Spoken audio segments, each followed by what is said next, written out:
شروع اللہ کا نام لے کر جو بڑا مہربان نہایت رحم والا ہے۔ سچ مچ ہونے والی، وہ سچ مچ ہونے والی کیا ہے؟ اور تم کو کیا معلوم ہے کہ وہ سچ مچ ہونے والی کیا ہے؟ وہی کھڑکھڑانے والی جس کو سمود اور عاد دونوں نے جھٹلایا۔ سو سمود تو زبردست زلزلے سے ہلاک کر دیے گئے، رہے عاد تو ان کو نہایت زوردار آندھی سے تباہ کر دیا گیا۔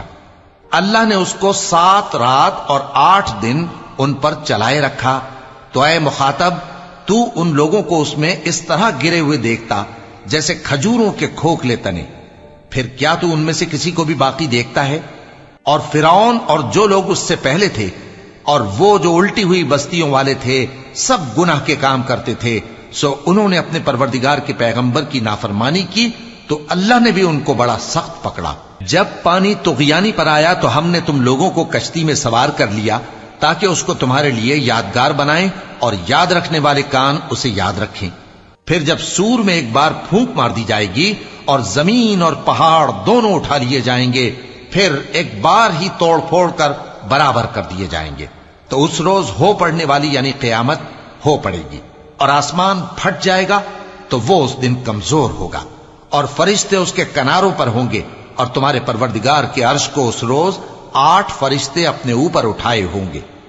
اس روز تم لوگ سب پیش کیے جاؤ گے اس طرح کہ تمہاری کوئی پوشیدہ بات چھپی نہ رہے گی۔ اب جس کا اعمال نامہ اس کے داہنے ہاتھ میں دیا جائے گا وہ دوسروں سے کہے گا کہ لیجئے میرا نامہ اعمال پڑھیے، مجھے یقین تھا کہ مجھ کو میرا حساب کتاب ضرور ملے گا۔ پس وہ شخص من مانے عیش میں ہوگا، یعنی اونچے باغ میں جس کے میوے جھکے ہوئے ہوں گے۔ ان سے کہا جائے گا کہ جو اعمال تم ایام گزشتہ میں آگے بھیج چکے ہو ان کے عوض مزے سے کھاؤ اور پیو۔ اور جس کا نامہ اعمال اس کے بائیں ہاتھ میں دیا جائے گا تو وہ کہے گا اے کاش مجھ کو میرا اعمال نامہ نہ دیا جاتا اور مجھے معلوم نہ ہوتا کہ میرا حساب کیا ہے۔ اے کاش موت میرا کام تمام کر چکی ہوتی، آج میرا مال میرے کچھ بھی کام نہ آیا، مجھ سے میرا اقتدار جاتا رہا۔ حکم ہوگا کہ اسے پکڑ لو، اب اسے طوق پہنا دو، پھر دوزخ کی آگ میں اسے جھونک دو، پھر زنجیر سے جس کی لمبائی 70 گز ہے جکڑ دو۔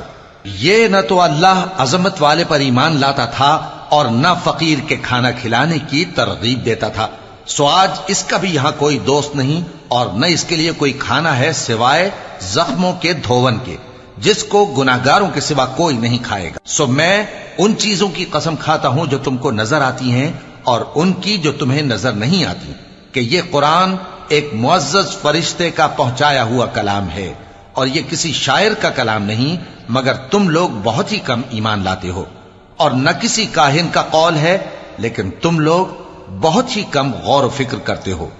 یہ رب العالمین کا اتارا ہوا ہے۔ اور اگر یہ پیغمبر ہماری نسبت کوئی بات جھوٹ بنا لاتے تو ہم ان کا داہنا ہاتھ پکڑ لیتے، پھر ان کی رگے گردن کاٹ ڈالتے، پھر تم میں سے کوئی ہمیں اس سے روکنے والا نہ ہوتا۔ اور یہ کتاب تو پرہیزگاروں کے لیے نصیحت ہے، اور ہم جانتے ہیں کہ تم میں سے بعض اس کو جھٹلانے والے ہیں، نیز یہ کافروں کے لیے موجب حسرت ہے، اور کچھ شک نہیں کہ یہ یقین کرنے کے لائق ہے۔ سو تم اپنے پروردگار عظیم کے نام کی تسبیح کرتے رہو۔